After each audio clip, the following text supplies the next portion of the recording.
কথা বলি, নগর পুরীরা কি দেবালয় এড়ায়? ভরতচন্দ্র বহু আগে প্রশ্ন করে গেছিলেন, লিখে গেছিলেন, নগর পুরীলে দেবালয় এড়ায় না। গোটা পশ্চিমবাংলার মাথায় একটা চোর ধর্ষকদের সরকার বসে থাকবে। বুদ্ধদেব ভট্টাচার্য বেঁচে থাকতে বলেছিলেন যে পশ্চিমবাংলার ক্রিমিনালরা এখন এই সরকারটাকে আপন সরকার, নিজেদের সরকার মনে করছে।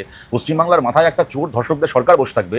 পশ্চিমবাংলায় সেখানে একজন বস্তিবাসী শ্রমজীবী মহিলা ধর্ষিত হবেন, একজন কলেজ ছাত্রী ধর্ষিত হবেন, একজন মনে করুন মাঠে কাজ করতে গিয়ে একজন আদিবাসী মহিলা ধর্ষিত হবেন, আর খালি ডাক্তারের, হাসপাতালের যারা মহিলা ডাক্তার, মহিলা চিকিৎসাকর্মী তারা নিরাপদ থাকবেন, এইটা হতে পারে না। প্রশ্নটা শুধুমাত্র হাসপাতালের বা চিকিৎসা কেন্দ্রের নয়, প্রশ্নটা হচ্ছে পশ্চিমবাংলায় একটা রেপ কালচার চলছে। তার কারণটা হচ্ছে পশ্চিমবাংলায় এই তৃণমূলের আমলে এমনকি ধর্ষণটা হচ্ছে একদিকে আশকারা পেয়েছে।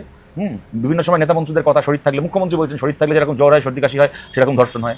ওদের দলের এই কাকুলি হস্তদস্তা থেকে শুরু করে, চিরঞ্জিত থেকে শুরু করে একের পর এক এমএলএ এমপি একেবারে ধর্ষণের ঘটনায় বারবার করে ধর্ষিতাদেরকে অপরাধী বানিয়েছেন, ধর্ষকদেরকে আড়াল করেছেন। একদিকে এইটা, অপরদিকে ধর্ষণকে একেবারে রাজনৈতিক হাতিয়ার করে আমাদের রাজ্যে ব্যবহার করা হয়েছে। কি মমতা ব্যানার্জি করেছেন, কি তৃণমূলে থাকতে শুভেন্দু অধিকারী দিনের পর দিন করেছেন। ধর্ষণকে রাজনৈতিক হাতিয়ার করা হয়েছে। পঞ্চায়েতে কেউ প্রার্থী হলো, বাড়িতে তার বউকে ধর্ষণ করে দেওয়া হলো, তার মাকে ধর্ষণ করা হলো, বাবার সামনে মেয়েকে টানতে টানতে নিয়ে গিয়ে শ্লীলতাহানি করলো। অপরাধ কি না, বাবা কেন সিপিএমের মিছিলে গেছে। একেবারে ধর্ষণ শ্লীলতাহানিকে রাজনৈতিক হাতিয়ার বানানো হয়েছে, যার ফলে যে রেপ কালচার পশ্চিমবাংলায় তৈরি হয়েছে তাতে এখন বাংলা জ্বলছে।